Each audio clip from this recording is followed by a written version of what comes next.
We've got another report coming out from The Hill about how Bernie Sanders' upcoming Medicare for All bill is putting some Democrats in a really difficult position because they know that if Bernie Sanders introduces this bill and they don't co-sponsor it, then they might be primaried and they might actually lose their job. So they don't like that Bernie Sanders is going to be introducing this bill because it forces them to show their cards.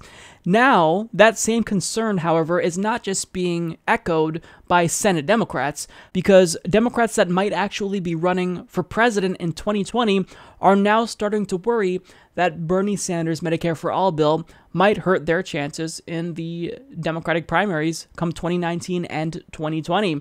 So according to Peter Sullivan and Mike Lillis of The Hill, they explain Senator Bernie Sanders' Medicare for All plan has become a key test for Democrats with 2020 presidential ambitions. The issue poses a dilemma for both Democratic leaders and presidential hopefuls who are walking a fine line between appeasing their liberal supporters without alienating the more conservative-leaning voters they'll need to win back power in the House, the Senate, and the White House. Spokesmen for several Democrats with possible presidential ambitions, including Senator Amy Klobuchar, New York Governor Andrew Cuomo, and Virginia Governor Terry McAuliffe, did not respond to a request for comment on their stance on single-payer. Senators Chris Murphy, Kirsten Gillibrand, and Sherrod Brown, all potential White House contenders who have voiced support for single-payer in the past, haven't said if they'll endorse Sanders' bill. Their offices were also silent this week.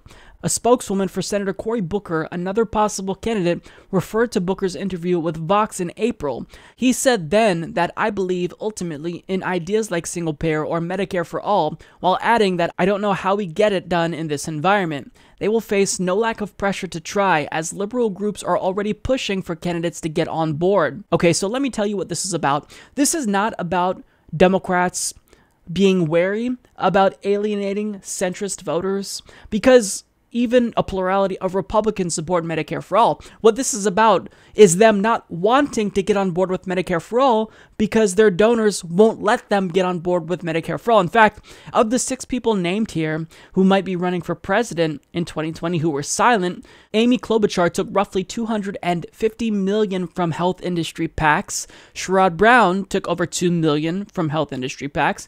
Kirsten Gillibrand took more than $720,000. Chris Murphy took more than $800,000. Cory Booker took over $300,000, not to mention the nearly $400,000 he took from the pharmaceutical industry. And most of these people have already sold out in 2018. They've already accepted thousands upon thousands of dollars from the health insurance industry.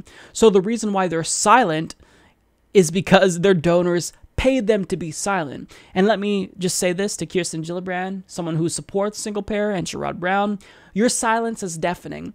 Progressives are paying attention to the corporate Democrats who are silent with regard to Bernie Sanders' Medicare for All bill. But if you even want to have a chance in 2020, then you have to co-sponsor this bill. That is non-negotiable. And even if I may not trust Kamala Harris, she was at least smart enough to see the writing on the wall. And since, well, she doesn't really have that much donors in the health insurance industry, she thought that this was a good way to win over progressives, and she was right. But, of course, it will take more than that. However, Kamala Harris is at least smart enough to realize that you're not going to even win over any progressives if you don't at least get on board with Medicare for All. It's a non-starter, and this is an issue that progressives aren't willing to negotiate on. This is absolutely a litmus test. Either you will support Medicare for all or you will not get our votes. And that's not to say that I'm a one-issue voter, because I do care about other issues as well. But I'm telling you that I'm not alone when I say that Medicare for all really is a non-starter. If you don't support it, I don't care what you have to say about any other policy issues, because if you're willing to sell out on Medicare for all, something that is a moral issue, then you're going to sell us out on every other issue. So if you don't even support Medicare for all, I don't support you. I don't even consider supporting you. So if you want any progressives to get on board with your 2020 campaign, you're going to have to win us over by first coming out strongly in favor of Medicare for all and co-sponsoring Bernie Sanders' Medicare for All bill. Otherwise, don't even try, because you won't be successful in 2020, at least with progressives. Support this podcast by becoming a patron at patreon.com/Humanist Report.